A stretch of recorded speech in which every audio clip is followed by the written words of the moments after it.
Aliyekuwa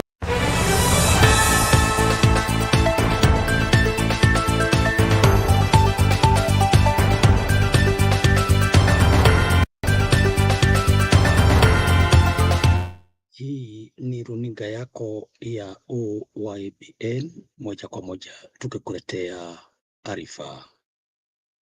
Kiongozi ambaye ameazimika kama Mheshimiwa Balala, mambo yake yamechacha baada ya kujipata matatani. Tusikize.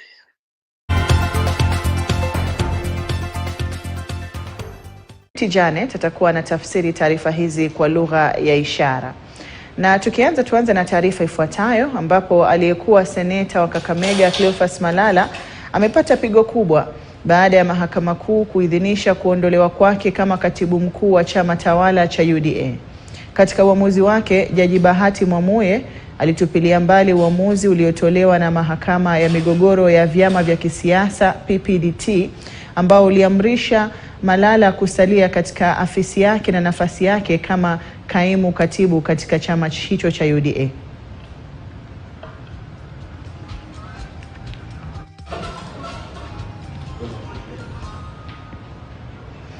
Na bila shaka utakuwa unapata taarifa hiyo kikamilifu kwenye taarifa zetu za hapo baadaye. Kwa sasa have urged the government to conduct a thorough investigation into church activities across the country following the rise of dangerous and harmful teachings, citing the Shakahola tragedy and a recent incident at St. Joseph Missions Church in Migori County. The pastors emphasized the need for urgent action to prevent further deaths and restore public trust in religious institutions. Bishop Cosmas Masambaga is now calling on the government to inspect churches, examine their teachings and take action against religious leaders involved in the abuse of power. He further emphasized that their goal is not to undermine religious freedom but to protect followers from deception. Sababu kikuta sana ya Siaya imetokea, bado tena ya Kilifi pia kwamba imetokea. Kilifi imetokea, angalia vile ambapo kwamba ya Kilifi imetokea. Ya Kilifi waliregister kama kampuni, hawajaregister kama kanisa, lakini kwa ground wanaitwa kanisa, lakini registration serikali inajua ni kama kampuni. Alafu inafika mahali inakuja kuharibia kanisa jina. Hatutakubali jambo kama hilo. Sisi wote tunatii sheria, na kama vile Biblia pia imesema kuna manabii wa uongo na kuna mapasta wa uongo. Kwa hivyo mimi naweza uliza.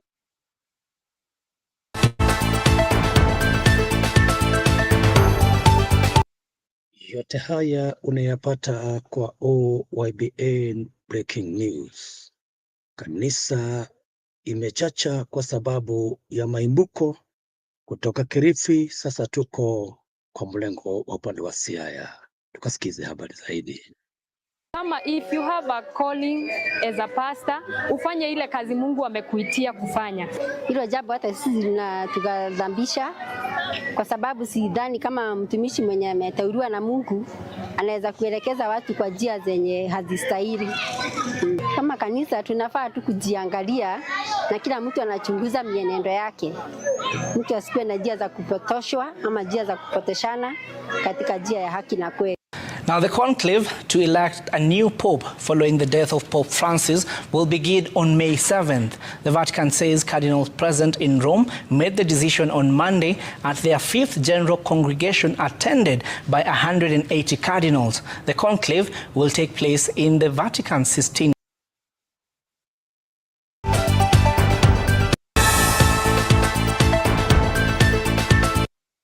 Yote unaletewa na OYBN Breaking News moja kwa moja, kwa sababu ya andalio la atakayekalia kiti cha kuwa papa, sababu ya pengo lililoachwa na Baba Francis.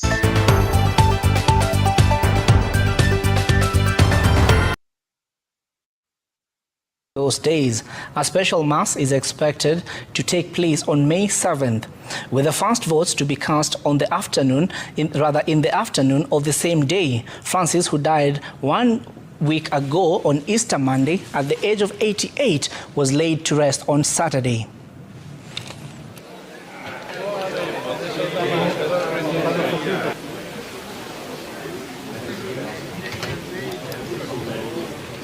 Now, moving on, the Kenya Environmental Health and Public Health Practitioners Union and the Kenya Union of Medical Laboratory Officers have threatened to strike if the government does not address the concerns established on the establishment of the Kenya National Public Health Institute. At a joint press briefing in Nairobi, they demanded that the institute be set up legally, transparently, and without weakening frontline health service. They criticized the Ministry of Health for transferring officers to the KNPHI without proper legal framework, open recruitment, or an independent parliamentary approved budget. We want to make it very clear.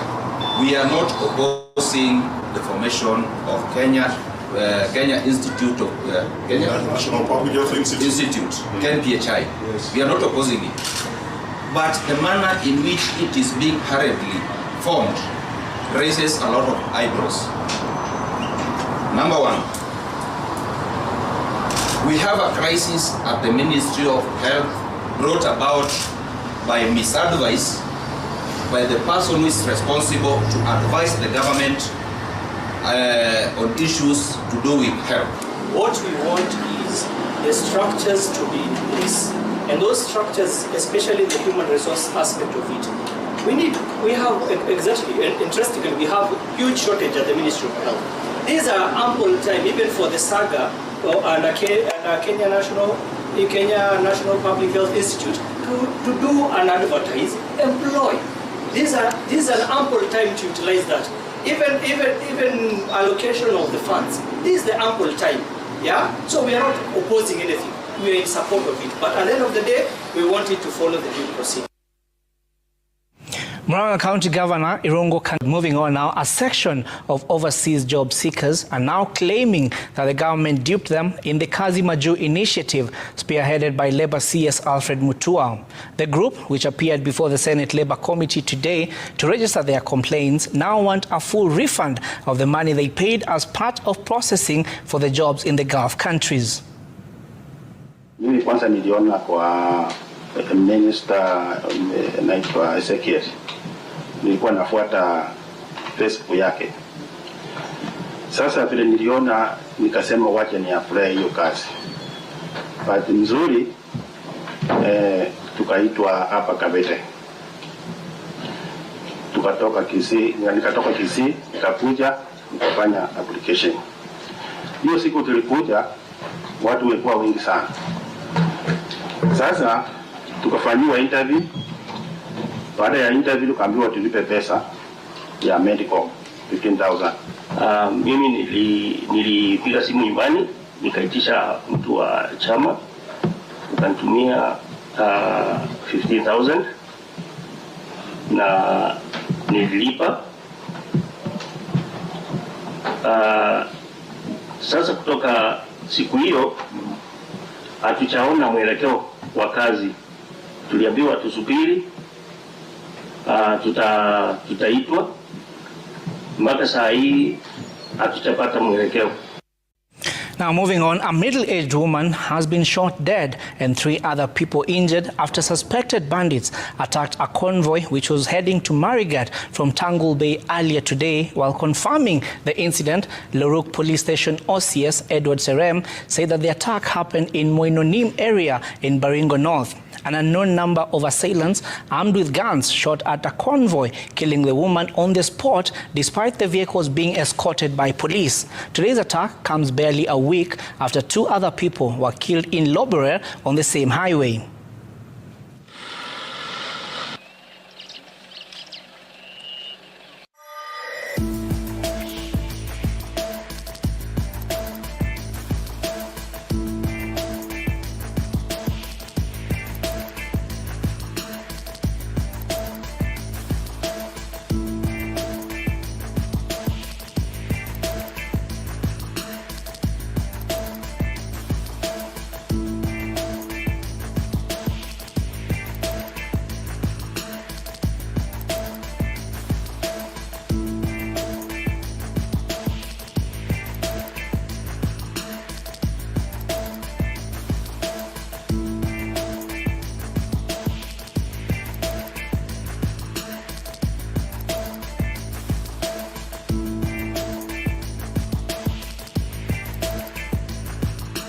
runinga ya kusikizayo UABN, habari inayozidi kuwa kote. Endelea na kusikiza kutazama habari uipendayo.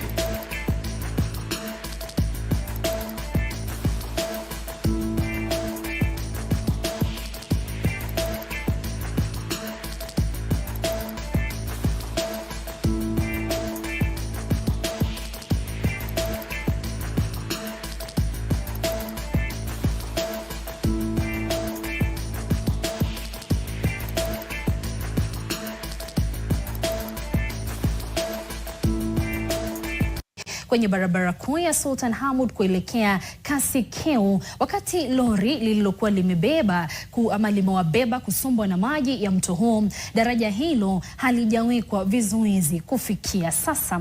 Ahadi kutoka kwa viongozi zimesalia hadithi tu. Wakazi wa eneo hilo wanasema mito mingi kwenye eneo la Kilome haina madaraja, hali ambayo huhatarisha maisha yao punde tu kunaponyesha. Tazama.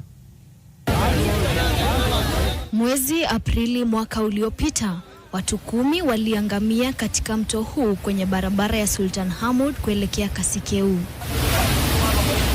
Lori la mchanga lilisombwa na maji likiwa limebeba watu, ambapo 10 walifariki na wengine zaidi ya 10 wakaponea kifo baada ya kuokolewa. Viongozi waliofika hapa wakati huo, wakiwemo maafisa wa serikali kuu, waliahidi kuwa daraja hilo lingewekwa vizuizi kuzuia mikasa siku za usoni. Mwaka mmoja baadaye, daraja hilo limebakia vivyo hivyo, huku likiendelea kuhatarisha maisha ya wengi. Hakika tulisononeka sana, tukalia sana na hatukupata usaidizi, maana hadi wa leo kukinyesha maisha yetu inakuanga hatarini. Na sikitika sana kuona ya kwamba serikali imelengea kwa hii kazi yake, na hapa katika hii bridge ya kwa Muswi ilibeba watu 9 na watu 4 mpaka sasa hivi hawajawahi kuonekana. Wakazi wanataka kaunti na serikali kuu kuchukua hatua za haraka na kuweka madaraja kwenye mito mikubwa. Ipo mito hatari kama vile mto wa kwa Moswi, ule wa kwa Kaluku na mto Mikuyu, ambao daraja lake limeanza kuonyesha nyufa miezi 4 tu baada ya ujenzi kukamilika. Tumeongea maneno mwaka nenda mwaka rudi na hatuoni mambo ikitendeka. Kwa hivyo tunauliza viongozi wetu wajibike. Maana tusipowajibika tutaendelea kupoteza maisha ya watu wengi hapa. Tunaomba serikali kuu na kera ikuje hapa iweke bridge ambayo ni permanent ili tuweze mudu maisha ya wengi. Makueni imeendelea kupokea mvua nyingi, huku tayari mvua hiyo ikiwa imesababisha vifo vya watu 8. Wenyeji wameonywa dhidi ya kuvuka mito iliyofurika. Now, 5 people, among them a teacher, have been shot dead in Angata Barikoi after demonstrations over demarcation of a 6,000-acre piece of land turned chaotic. 7 people were injured by the time of going on air. The injured are receiving treatment at Angata Level 3 Hospital. Residents were protesting demarcation of a disputed 6,000-acre piece of land in the area. Police intervened and tried to disperse the protesters, sparking violence, which is ongoing. Residents torched a vehicle that had ferried government officials to the area for the demarcation exercise.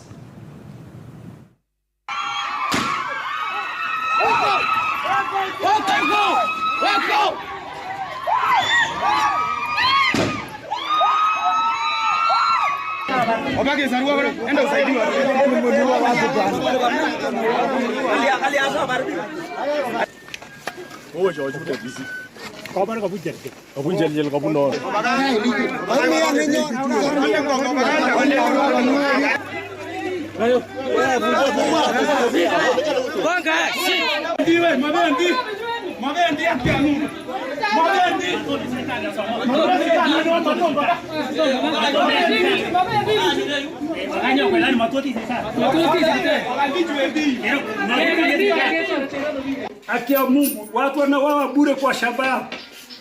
Mimi nimezaliwa hapa Angata 30 years. Tukipewa na Moi akaenda, Kibaki akakuja, hakuna mtu alisulia watu. Uhuru akakuja. For 30 years, saa hii tunakuja pigwa risasi kwa shamba yetu. We have got titles na tulipewa na serikali. What government is this? Watu watano wamelala hapa, wengine anapigwa kwa shamba. What kind of government is this? Ruto, sikia, kuja Ang'ata utueleze kwa nini zinapigwa. Mtu kama Ang'ata utueleze kwa nini watu wanapigwa. Still on back to schools, and as schools reopen across the country, parents and those in business in Migori County are facing various challenges. A spot check in Migori has found a few parents already shopping in readiness to take their children back to school. According to bookshop vendors, the business has hit low compared to previous years. Parents have decried economic hardship as second term kicks in.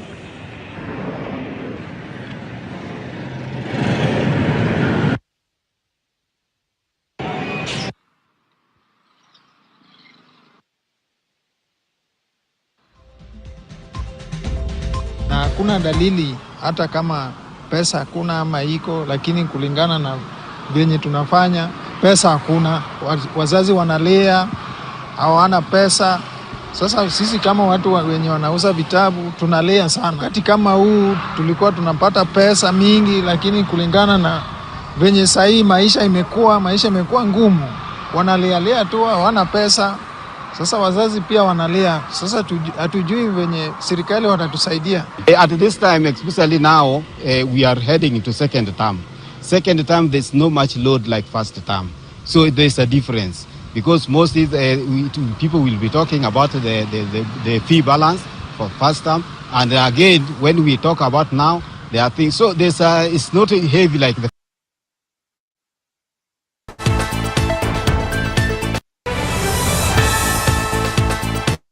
Basi ni runinga yako ya OIBN tukihitimiza na habari kwa upana. Misanyiko ya habari za hapa na pale. Tufuatilie kila kunakokucha hapa OIBN Breaking News. Unaweza subscribe kwa sababu ya wakati wote uhondo wasanyiko za habari. Ukawe na wakati mwema. Sisi wako